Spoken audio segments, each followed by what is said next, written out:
Welcome, welcome. My name is Lee Thurman on the YouTube channel Teacher Lee. And if you're listening to this, you're listening to my first ever published recording. So thank you. This recording is rushed.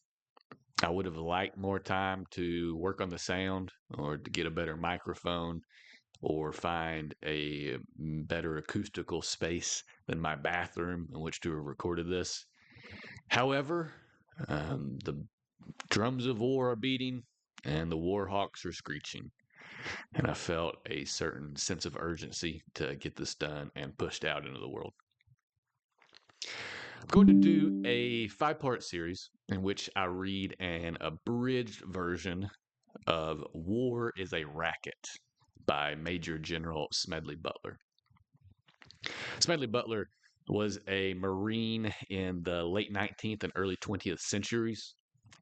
He fought all over the globe: China, the Philippines, Central America, Haiti, all the way into World War I. He's a fascinating American figure, one of only a handful to ever be awarded the Medal of Honor twice for 2 separate occasions. Hope to do a podcast on him one day. He published War is a Racket in 1935. It's a very strong anti-war text in which he rages against the waging of war on the necks of the troops and the backs of the American taxpayer, while a lucky few make huge fortunes while safe at home. I have taken out some lines and some passages for the sake of pacing and length. With those removed, it's still an extremely poignant anti-war message. So without further ado, War is a Racket by Major General Smedley Butler.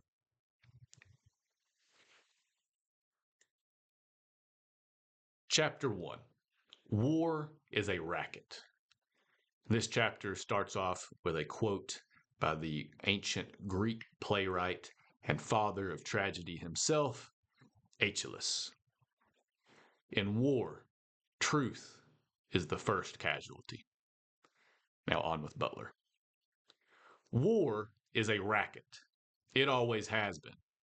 It is possibly the oldest, easily the most profitable, surely the most vicious. It is the only one international in scope. It is the only one in which the profits are reckoned in dollars and the losses in lives. A racket is best described, I believe, as something that is not what it seems to the majority of the people.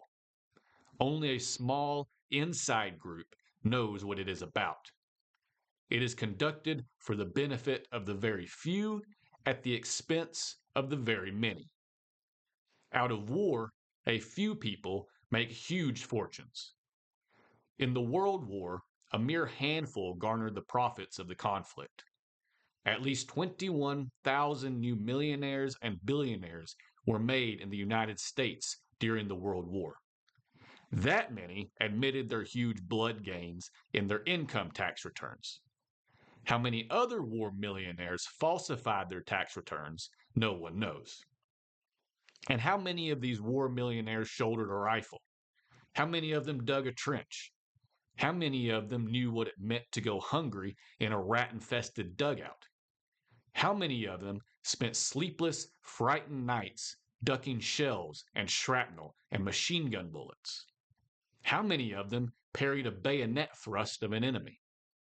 How many of them were wounded or killed in battle? Out of war, nations acquire additional territory if they are victorious. They just take it. This newly acquired territory promptly is exploited by the few, the self-same few who wrung dollars out of blood in the war. The general public shoulders the bill. And what is this bill? This bill renders a horrible accounting. Newly placed gravestones, mangled bodies, shattered minds, broken hearts and homes, economic instability, depression and all its attendant miseries, back-breaking taxation for generations and generations. For a great many years, as a soldier, I had a suspicion that war was a racket. Not until I retired to civil life did I fully realize it. Now that I see the international war clouds gathering as they are today, I must face it and speak out. Again, they are choosing sides. France, Russia, Italy, Austria, Poland, Germany, Yugoslavia, Hungary, Czechoslovakia, all of them are looking ahead to war. Not the people, not those who fight and pay and die, only those who foment wars and remain safely at home to profit. There are 40 million men under arms in the world today, and our statesmen and diplomats have the temerity to say that war is not in the making? Hell's bells! Are these 40 million men being trained to be dancers? Yes, all over, nations are camping in their arms. The mad dogs of Europe are on the loose. In the Orient, the maneuvering is more adroit.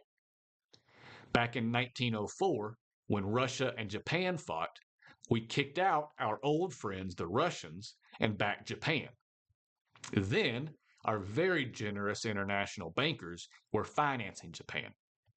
Now, the trend is to poison us against the Japanese. According to them, in order to save the China trade or to protect private investments in the Philippines, we should be all stirred up to hate Japan and go to war. A war that might well cost us tens of billions of dollars, hundreds of thousands of lives of Americans, and many more hundreds of thousands of physically maimed and mentally unbalanced men. Of course, for this loss, there would be a compensating profit. Fortunes would be made. Millions and billions of dollars would be piled up by a few. Munitions makers, bankers, shipbuilders, manufacturers, speculators. They would fare well. Yes, they are getting ready for another war. Why shouldn't they? It pays high dividends. But what does it profit the men who are killed? What does it profit their mothers and sisters, their wives and their sweethearts? What does it profit their children?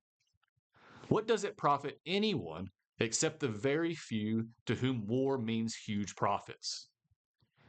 And what does it profit the nation? Take our own case. Until 1898, we didn't own a bit of territory outside the mainland of North America. At that time, our national debt was a little more than $1 billion. Then we became internationally minded. We forgot or shunted aside the advice of the father of our country. We forgot George Washington's warning about entangling alliances. We went to war. We acquired outside territory. At the end of the World War period, as a direct result of our fiddling in international affairs, our national debt had jumped to over $25 billion. It would have been far cheaper, not to say safer, for the average American who pays the bills to stay out of foreign entanglements. For a very few, this racket, like bootlegging and other underworld rackets, brings fancy profits. But the cost of operations is always transferred to the people, who do not profit. Welcome back. Hope you enjoyed Chapter 1. Chapter 2 will be out shortly. Before we go, I have set up a GoFundMe, and then I'll also put a Venmo code over here. If you feel compelled to pitch in for getting myself a new microphone or creating a better space in my house to record in, I would greatly appreciate it. And would let me know that this is worthwhile and I'm not just shouting into the ether, the digital ether. Okay, thank you all for your time and see you for Chapter 2.